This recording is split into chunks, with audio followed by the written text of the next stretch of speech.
Hello, welcome to Financial Management video number 8. We are covering the topic cost of capital. We have already seen the cost of debenture, cost of preference share capital, cost of equity share capital, and now we are going to discuss retained earnings. Let's start cost of retained earnings. Okay, a company does not generally distribute all its earning among its shareholders as dividend. A portion of the net profit may be retained in the business for the use in the future. This is known as retained earning. It's also referred to as plowing back of profit. This is one of the important source of internal financing used for fixed as well as working capital. Normally what happens, profit generated by the company can be paid out to shareholders in the form of dividend. It can also reinvested back into the company for growth purposes. So the money not paid to shareholders is considered as retained earnings. So the important points you have to note that the portion of net profit distributed to shareholders is called dividend. Okay, so the remaining portion is called retained earnings. So retained earning, it is the amount of undistributed profit which is available for investment. It is considered as internal source of finance. Suppose if a company does not retain any part of its profit and the company management decided to distribute the whole amount of profit as dividend, so the income of the equity shareholders would have been increased, and of course they could earn a certain income by investing this amount, isn't it? So the point you have to note that retained earnings belongs to shareholders. So the cost of this retained earning equals the return the shareholder should expect on their investment.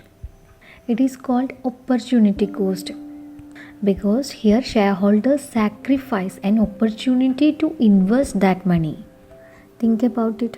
If the shareholders receive the entire profit as dividend, of course they could earn a certain income by investing this amount, right?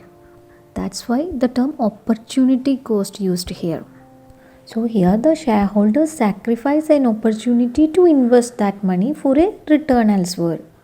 So the cost of retained earnings may be defined as the opportunity cost of the dividend foregone by the equity shareholders. So cost of retained earnings is similar to cost of equity. That is, cost of retained earnings equal to cost of equity capital. So the retained earnings actually belongs to equity shareholders, right? So the cost of retained earnings is computed in the same way as the cost of equity.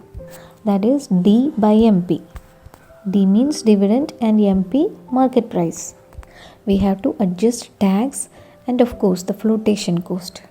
Flotation cost means suppose if shareholders want to invest their dividend in some securities, there would be some expenses on buying the securities, such as brokerage, commission, etc.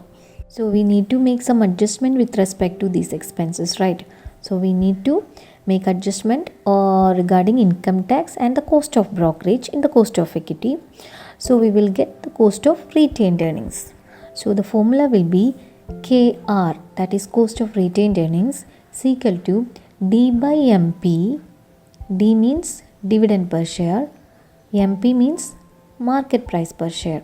D by MP into 1 minus T into 1 minus B into 100, where I repeat, KR is equal to cost of retained earnings, D is equal to dividend per share, MP is equal to market price per share, T for tax rate and B for brokerage cost.